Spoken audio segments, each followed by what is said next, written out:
ওকে, Luis কনসেপ্টটা আবার একটু বোঝানো যাবে?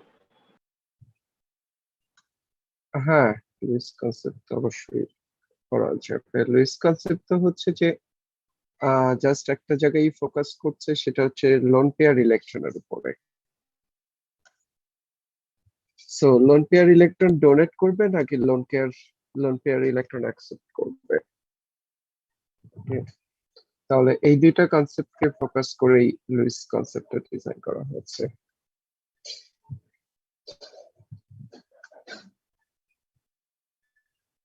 তাহলে যে কোনো ম্যাটেরিয়াল যদি লোন পেয়ার ইলেকট্রন ডোনেট করে তাহলে এটাকে আমরা বলেছি কনসেপ্ট অনুসারে বেস, আর যদি কেউ গেইন করে তাহলে সেটাকে আমরা বলছি অ্যাসিড। তাহলে এটা আমরা জানি যে কনসেপ্ট অনুসারে এটা কিন্তু কোঅর্ডিনেট বন্ডিং এর কনসেপ্টকে সাপোর্ট করছে, কারণ কোঅর্ডিনেট বন্ড ওখানে কিন্তু আমরা এই ইস্যুটা পেয়েছি যে ম্যাটেরিয়ালটা লোন পেয়ার ইলেকট্রন লুজ করছে, মানে লিগ্যান্ড বা কোঅর্ডিনেশন কেমিস্ট্রিতে আমরা দেখেছি যে one element will contribute a pair of electron, another will take that electron to form coordinate bond। তাহলে সেই কারণে অনেক সময় বলা হয় যে এটা কোঅর্ডিনেট বন্ডিং এর সাথে কিন্তু সম্পর্কিত। Okay? আচ্ছা, আর কোনো কিছু ছিল লাস্ট লেকচারের বেসিসে ডিসকাশন ছিল কারো?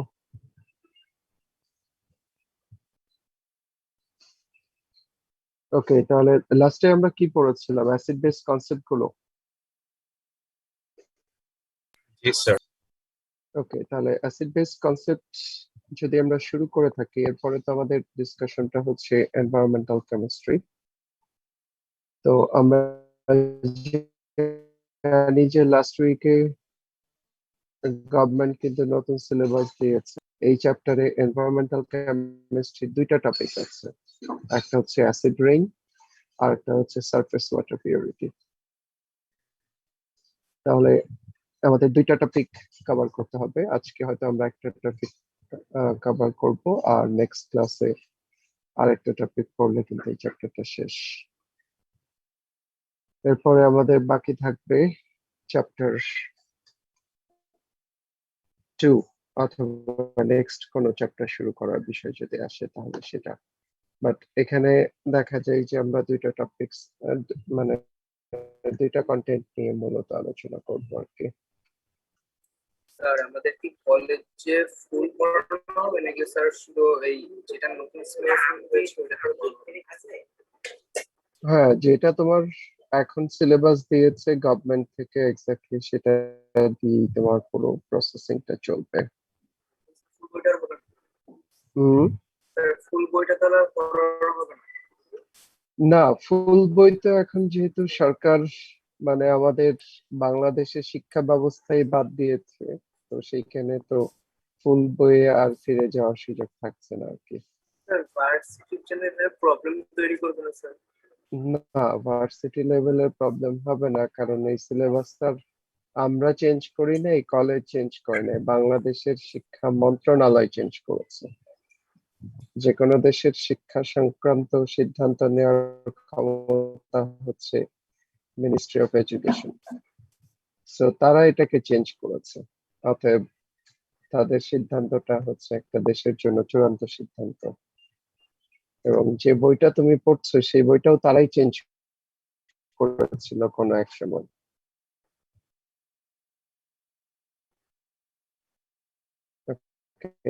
ন্যাশনালি কিন্তু চেঞ্জ হচ্ছে, এটা ব্যাপারটা এরকম না যে কলেজ লেভেলে চেঞ্জ করেছে তাহলে তো বোর্ড পরীক্ষায় কি হবে। তো এটা ন্যাশনালি যখন চেঞ্জ হয় তখন এটা আসলে দেখা যায় যে সর্বজন স্বীকৃত, এখানে কনফিউশনের কিছু নাই। এখানে যে বিষয়টা হতে পারে যে কেউ যদি বলে আমি মানি না, আমি সব পড়বো, সেটা তার পার্সোনাল বিষয় থাকে, কিন্তু তুমি মানো এবং না মানো যখন বোর্ড অথবা বলা যায় যে নেক্সট লেভেল গুলো চিন্তা ভাবনা করবে, তখন দেখা যাচ্ছে যে অ্যাকচুয়াল বিষয়টাকে ধরেই চিন্তা ভাবনা করবে। ওকে,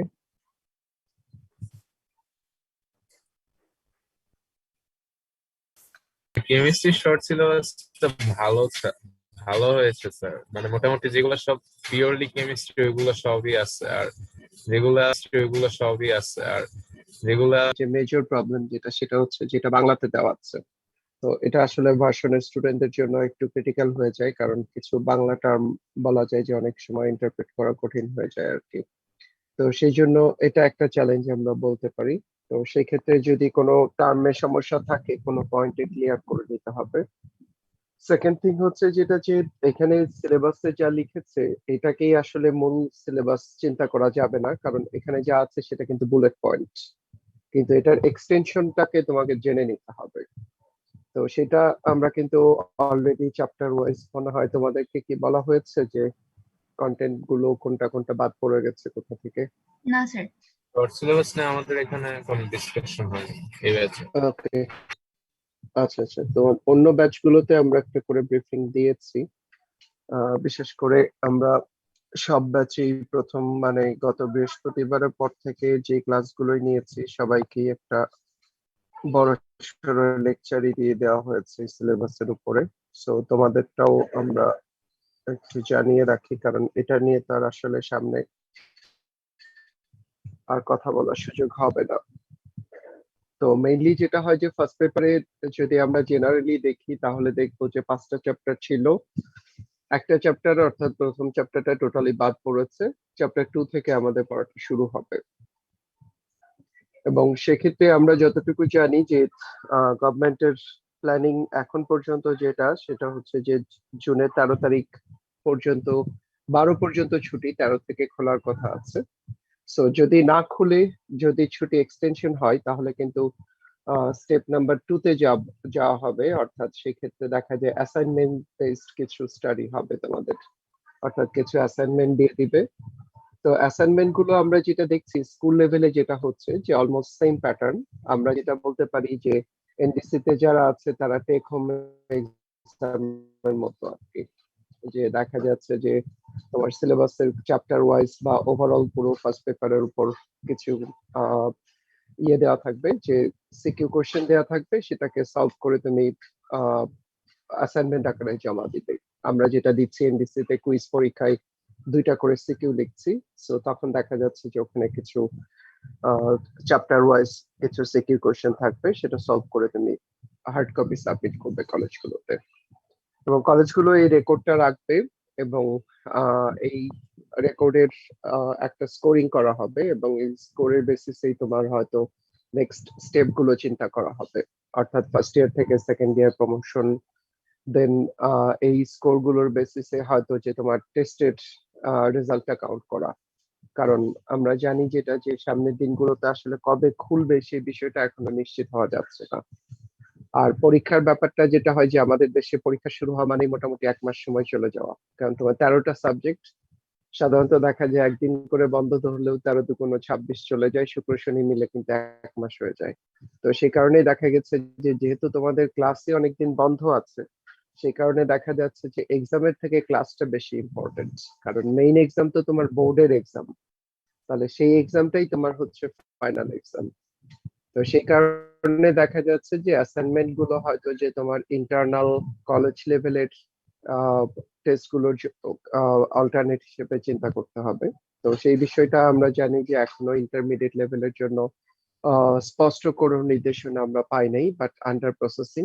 আমরা আশা করছি যে আহ, কালকেই তো জুন মাস শুরু, জুন মাসে কোনো একটা ইনস্ট্রাকশন আসবে। চ্যাপ্টারটা সেকেন্ড চ্যাপ্টার থেকে শুরু হয়েছে, এবং সেকেন্ড চ্যাপ্টারে যদি তুমি স্টাডি করে দেখো যে সেক্ষেত্রে দেখা যাচ্ছে যে পুরো কন্টেন্টের মধ্যে আমরা 2টা বা 3টা টপিককে আমরা দেখছি কম আছে এখানে। একটা হচ্ছে যে ফ্লেম টেস্ট, আর একটা হচ্ছে এমআরআই, আর একটা হচ্ছে সেপারেশন টেকনিক গুলো।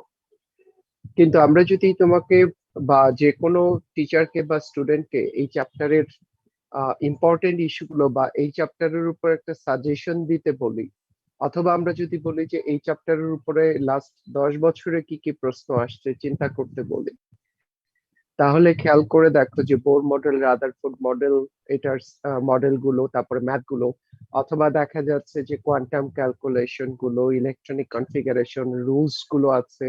দেন আমরা দেখতে পেয়েছি যে ওই পাশে রিডবার্গ ইকুয়েশন দিয়ে ম্যাথ, স্পেকট্রামের ম্যাথ এবং সলিবিলিটি। তাহলে এই যে মেইন পার্টটা খেয়াল করে দেখো, মেইন পার্টটা কিন্তু বাদ দেয় নাই। তাহলে বাদ পড়েছে যেটা, সেটা কিন্তু আসলেই আমরা খুব একটা গুরুত্ব দিয়ে পড়তাম না। তো সেই কারণে দেখা যাচ্ছে যে চ্যাপ্টারের কন্টেন্টটা তুমি একটু বুঝে নিবে বা তোমার মতো করে শর্ট সামারি করে রাখবে।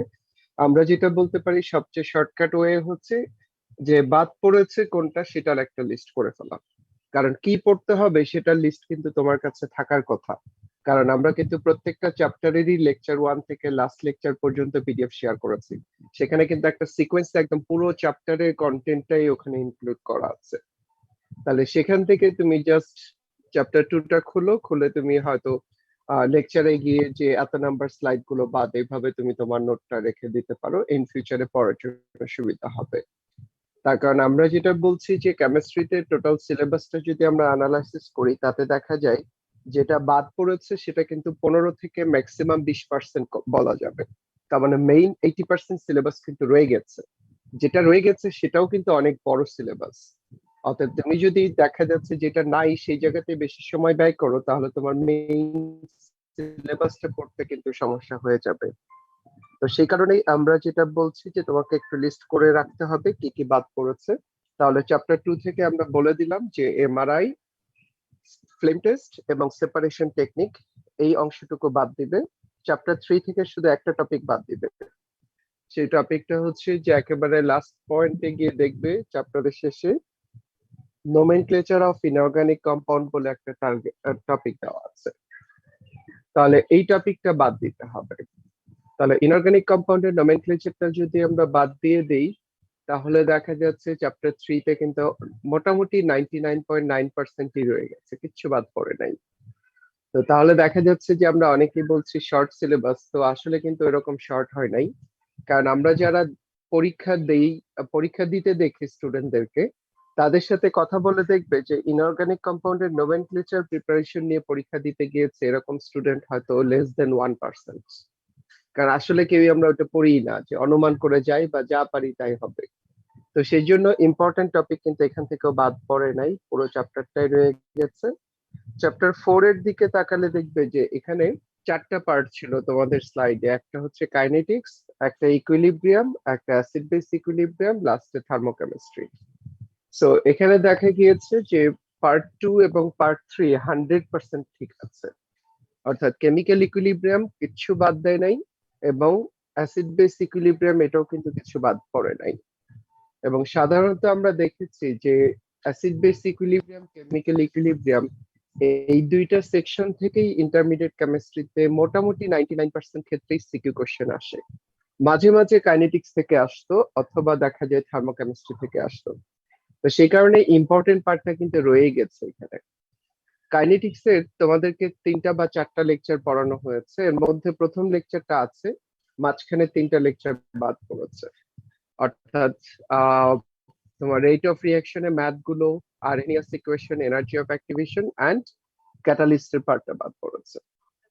তাহলে এই পার্ট গুলো কিন্তু দেখা যাচ্ছে যে আমরা কাইনেটিক্স থেকে বাদ দিয়ে দিব। আর বাফারের পরে দেখা যাচ্ছে যে থার্মোকেমিস্ট্রি ছিল, এই পুরোটা বাদ। এবং লাস্টের চ্যাপ্টার তোমাদেরকে 2টা ক্লাসে পড়ানো হয়েছিল, লেকচার 1টা পুরোটাই আছে, লেকচার 2টা বাদ পড়েছে। লেকচার 1-এ দেখো তোমাদেরকে পড়িয়েছিলাম food security, pillars of food security and importance or role of chemistry in food security. Then আমরা টপিক কভার করেছিলাম প্রিজারভেটিভস। সো প্রিজারভেটিভ ইস্যুটা রয়ে গেছে, vinegar and role of vinegar in storing food. তাহলে এই পার্টগুলো মোটামুটি ভাবে ফার্স্ট ইয়ারের জন্য প্রস্তুতি নিতে হবে। স্যার চ্যাপ্টার 4 আর এই ক্ষেত্রে একটু আরেকবার বলা যাবে? হ্যাঁ বলছি। সো এই ক্ষেত্রে দেখা যাচ্ছে যে চ্যাপ্টার 5 যেহেতু তোমাদের সিলেবাসে আছে, তাহলে বুঝতে হবে যে এখান থেকে কিন্তু একটা বোর্ড কোশ্চেন থাকবে। তার মানে তুমি মাত্র 3টা বা 4টা পয়েন্ট পড়লে কিন্তু একটা সিকিউ পেয়ে যাচ্ছে, এটা নিশ্চিত। চ্যাপ্টার 4 এখান থেকে দেখা যাচ্ছে যে তোমার নরমালি আমরা 2টা সিকিউ থাকতো, এখনো 2টা সিকিউ আমরা এক্সপেক্ট করব। একটা হচ্ছে ইকুইলিব্রিয়াম থেকে আর একটা হচ্ছে পিএইচ বাফার থেকে। অর্থাৎ ইকুইলিব্রিয়াম 100%, পিএইচ বাফার 100%। আর কাইনেটিক্স শুধু ফার্স্ট লেকচার, অর্থাৎ গ্রিন কেমিস্ট্রিটা পড়বো। তাহলে বুঝতে পারছি সবাই? চ্যাপ্টার 5 এর First- টপিক ফার্স্ট পেপার নিয়ে তাহলে কোনো প্রশ্ন ছিল আর? চ্যাপ্টার Chapter 5 চ্যাপ্টার 5 এ কি শুধু ক্যানিং আর কসমেটিক্সটা বাদ? না, চ্যাপ্টার 5 এর থেকে তো হচ্ছে যে শুধু 3টা জিনিস পড়তে হবে। নাম্বার 1 হচ্ছে যে চ্যাপ্টার 5 এ আছে food security, then preservative and then vinegar. এই 3টা ইস্যু, ঠিক আছে? প্রিজারভেটিভ, ভিনেগার আর হচ্ছে ফুড সিকিউরিটি। এখানে কিন্তু ইয়েটা নাই, দ্যাট ইজ কসমেটিক্স নাই, টয়লেট্রিজ নাই, ক্যানিং নাই, তারপরে হচ্ছে যে এখানে ওই সাসপেনশন, কোয়াগুলেশন, ইমালশন এরকম কিছু ইস্যু ছিল, সেটা কিন্তু নাই। স্যার তাহলে ফার্স্ট চ্যাপ্টার হ্যাঁ। 2 তে MRI flame test separation technique অর্থাৎ আয়ন ডিটেকশনের পরের যে অংশটুকু ছিল সেইটা পুরোটাই বাদ। কারণ খেয়াল করে দেখো যে আমরা যদি এখন যে গভর্নমেন্ট বলছে পুনর্বিন্যাসকৃত পাঠ্যসূচি, এটা যদি পড়ি আর আমরা ফার্স্ট পেপার পুরোটাই পড়ে আসছি, পুরো সিলেবাসটাই, তাতে কিন্তু আমাদের লেকচারে খুব একটা প্রভাব পড়ে না। কারণ খেয়াল করে দেখো যে আমরা চ্যাপ্টার 2 পড়াতে গিয়ে যেটা বাদ পড়েছে সেটার জন্য হয়তো আমাদের 2টা লেকচার বেশি করতে হতো। চ্যাপ্টার 3 তে কোনো কিছুই বাদ পড়ে নাই। 4 এর জন্য আমাদের দেখা গিয়েছে যে 4টা বা 5টা লেকচার এবং 5 এ একটা লেকচার। তার মানে দেখা যাচ্ছে যে এই সিলেবাসটা আমরা একদম আর্লি স্টেজে যদি পেতাম প্রথম দিনই, তাহলে একটা মাস আমাদের পড়াটা কমতো। বাট আমরা যেই যে বিষয়গুলো কভার করেছি তাতে দেখা যাচ্ছে যে খুব একটা ইম্পর্টেন্ট কিছু কিন্তু বাদ পড়ে না এখান থেকে। অতএব মেইন পার্টটা কিন্তু তোমার রয়ে গেছে। সেকেন্ড পার্ট কেমিস্ট্রি তোমাদের যেহেতু প্রথম চ্যাপ্টারটা পড়ানো শেষ, আমরা যদি সিলেবাসটার দিকে খেয়াল করি, এখানে দেখা যাচ্ছে যে টোটাল 11টা পয়েন্ট উল্লেখ করা হয়েছে। 11টার মধ্যে লেকচার 1টা বাদ পড়েছে। লেকচার 1 এ কি ছিল? যে atmosphere, atmospheric layers, cyclone, tidal surge, এই লেকচারটা বাদ পড়েছে। এবং আশা করি যে সবাই আমরা মোটামুটি রিডিং পড়ি ওই চ্যাপ্টারটা, মানে ওই সেকশনটা এমসিকিউ এর জন্য। খুব একটা ইম্পর্টেন্ট ইস্যু না, কারণ কোথাও কোনো প্রশ্ন আসতে দেখা যায় নাই। ইভেন এমসিকিউ তেও এটা ভেরি রেয়ার টপিক ছিল। তাহলে সেই যুক্তিতে আমরা দেখতে পাচ্ছি যে আমাদের গ্যাসের 6টা ল ছিল, 6টা ল কিন্তু পুরোটাই আমাদের সিলেবাসে আছে। তারপর ল গুলো যখন শেষ করেছি, তারপরে কিন্তু আমরা তোমাদের পড়িয়েছিলাম কাইনেটিক থিওরি, সেটা আছে। কাইনেটিক থিওরি থেকে আরএমএস করেছিলাম, kinetic theory, kinetic energy math করেছি, সেটা আছে। Amagat's curve, then van der Waals equation, ideal real, এই পর্যন্ত ডিসকাশনটা আছে। এখানে গিয়ে একটা লেকচার বাদ পড়েছে, সেটা হচ্ছে যে গত ক্লাসের আগের লেকচার যেটা ছিল, সেটা হচ্ছে liquefaction of gas and gas cylinder, এই টপিকটা বাদ পড়েছে। গত ক্লাস যেটা পড়েছি অ্যাসিড বেস কনসেপ্ট, এটা কিন্তু আমার আছে। তাহলে বলতে পারি যে এখানে গ্যাসের পার্ট পুরোটাই আছে, শুধু লেকচার 1টা বাদ দিবে, লিকুইফ্যাকশনটা বাদ দিবে, সিলিন্ডারিংটা বাদ দিবে। আর এনভায়রনমেন্টাল পার্টে সবচেয়ে বেশি বাদ পড়েছে, কারণ আমরা যেহেতু কেমিস্ট্রি পড়ছি, আমাদের মেইন ফোকাস এরিয়াটা কেমিস্ট্রি। এখন সময় যেহেতু নাই, সেই কারণে দেখা যাচ্ছে যে আমরা এনভায়রনমেন্টাল ডিসকাশনটাকে ছোট করে দিয়েছি। এনভায়রনমেন্টে 2টা জায়গাতে কেমিস্ট্রির অ্যাপ্লিকেশন আছে, সেই 2টা পয়েন্ট রাখা হয়েছে। একটা হচ্ছে অ্যাসিড রেইন আর একটা হচ্ছে সারফেস ওয়াটার পিউরিটি। সো এই হলো টোটাল চ্যাপ্টারটা। এবং তোমাদেরকে আমরা কিন্তু আগেই বলছিলাম যেটা, যে এনভায়রনমেন্টে সাধারণত আমরা 4টা লেকচার নেই চ্যাপ্টারটা শেষ করতে। তো তাহলে খেয়াল করে দেখো যে আমাদের 2টা ক্লাসে আমরা এনভায়রনমেন্টের 2টা টপিক পড়ছি, অর্থাৎ সিলেবাস পুরোটা থাকলেও কিন্তু আমরা 1-2টা ক্লাস বেশি করতাম। এবং সেখানে ছিল গ্রিন হাউস ইফেক্ট, এবং সেখানে ছিল গ্লোবাল ওয়ার্মিং এর ইস্যুটা, তারপরে সিএফসি ইস্যুটা ছিল, ওয়াটার পলিউশন, এয়ার পলিউশন। তার মানে দেখা গেছে যে অনেক কমন ইস্যু ছিল, যেগুলো আমরা হয়তো আরেকটু কেমিক্যাল ইস্যুগুলো দিয়ে পড়তাম, বাট এখন যেহেতু নাই, অতএব সেই পার্টটাতে আমরা কনসেন্ট্রেট করছিলাম। তাহলে সেকেন্ড পেপার চ্যাপ্টার 1 এ দেখা যায় যে এনভায়রনমেন্টাল পার্টটা বেশি কমে গেছে, বাট মেইন কেমিস্ট্রি পার্টটা রয়ে গেছে। আর সেকেন্ড পেপারে আমরা জানি যে টোটাল চ্যাপ্টার ছিল 5টা, এর মধ্যে লাস্টের চ্যাপ্টারটা বাদ পড়ে গেছে। তাহলে লাস্টের চ্যাপ্টারটা ছিল কোনটা, যে ডিফারেন্ট গ্যাস ফিল্ড, তারপরে ছিল বাংলাদেশে কেমিক্যাল ইন্ডাস্ট্রি কয়টা ছিল, কয়টা যে ইয়ে ছিল ইন্ডাস্ট্রিয়াল প্রিপারেশন গুলো বা তাদের ইস্যু গুলো নিয়ে ডিসকাস করা ছিল, পলিটেন্ট গুলো ছিল। তো এটা থিওরিটিক্যাল ডিসকাশন, সো সেই জন্য এখানে 5th চ্যাপ্টারটা বাদ পড়েছে। তাহলে চ্যাপ্টার 1 এখানে আমাদেরকে এনভায়রনমেন্টাল পার্ট যেটা বাদ দিয়েছে, 2টা লেকচার কম লাগবে। চ্যাপ্টার 2 তে আমরা জানি অর্গানিক কেমিস্ট্রি আছে, সেখানেও পলিমার এবং কিছু থিওরিটিক্যাল পয়েন্ট ছিল, যে ইম্পর্টেন্স অফ অর্গানিক কেমিস্ট্রি আর প্লাস্টিক, এরকম কিছু ইস্যু ছিল। তার মানে সেখানে আমাদের 2টা লেকচার কম লাগছে।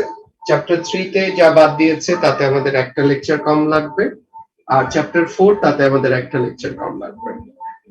তাহলে দেখা যাচ্ছে যে আসলে এই সিলেবাসটা ফলো করতে গেলে আমাদের 2, 4, 5, 6, 7, 8, তার মানে ফার্স্ট পেপারেও যেরকম আমরা বলছিলাম যে 1 মাস আমাদের কম লাগবে নতুন সিলেবাসটা পড়তে, সেকেন্ড পেপারেও এক্স্যাক্টলি 1 মাস কম সময় লাগবে। তার মানে দেখা যাচ্ছে খুব মেজর কিছু কিন্তু বাদ পড়ে যায় কেমিস্ট্রিতে। এবং সবচেয়ে ইম্পর্টেন্ট যেটা, সেটা হচ্ছে যেটা বাদ পড়েছে সেটার জন্য আমাদের যে কন্টেন্ট গুলো আছে তার উপরে কিন্তু কোনো ইম্প্যাক্ট নাই। কারণ খেয়াল করে দেখো, সেপারেশন টেকনিক এবং এমআরআই বাদ দেওয়ার জন্য কিন্তু চ্যাপ্টার 2 বাকি অংশটুকু পড়তে কোনো সমস্যা হবে না। ইভেন টোটাল ইন্টারমিডিয়েট কেমিস্ট্রিতেও আর কোনো প্রবলেম হবে না, কারণ এরকম ভাবে এটা কোনোভাবে লিঙ্ক না যে এটা না পড়লে এটা পড়া যাবে না। তো সেই কারণে আমরা বলবো যে খুবই পারফেক্ট একটা ফ্রেমিং দেওয়া আছে ফার্স্ট পেপার সেকেন্ড পেপার। এখন তোমার কাজ হচ্ছে যেটা, তুমি একটু গুছিয়ে নাও কি কি পড়তে হবে, কন্টেন্ট গুলোকে গুছিয়ে রাখো এবং তোমার গ্যাপ গুলোকে বের করো, কোন কোন পয়েন্টে তোমার মিসিং আছে, প্রবলেম আছে, সেগুলো হয়তো অল্প অল্প করে শেয়ার করতে পারো। আর ফার্স্ট পেপার কোনো কিছুই আসলে এই মুহূর্তে আমাদের সুযোগ নাই, কারণ সব ব্যাচই প্রায় শেষ। সেকেন্ড পেপার হয়তো চ্যাপ্টার 1 তোমাদের শেষ হয়ে যাবে আগামী ক্লাসে, বাট যদি কেউ কোনো কিছু মিস করে থাকি গ্যাসের ডিসকাশন গুলো, তাহলে তোমাদের পরের ব্যাচের সাথে হয়তো কয়েকটা ক্লাস মেকআপ করতে পারবে। তো এইগুলো মোটামুটি সিলেবাস নিয়ে আমাদের ডিসকাশনটা। এখন বলো যে তোমাদের আর কোনো কিছু প্রশ্ন আছে কিনা।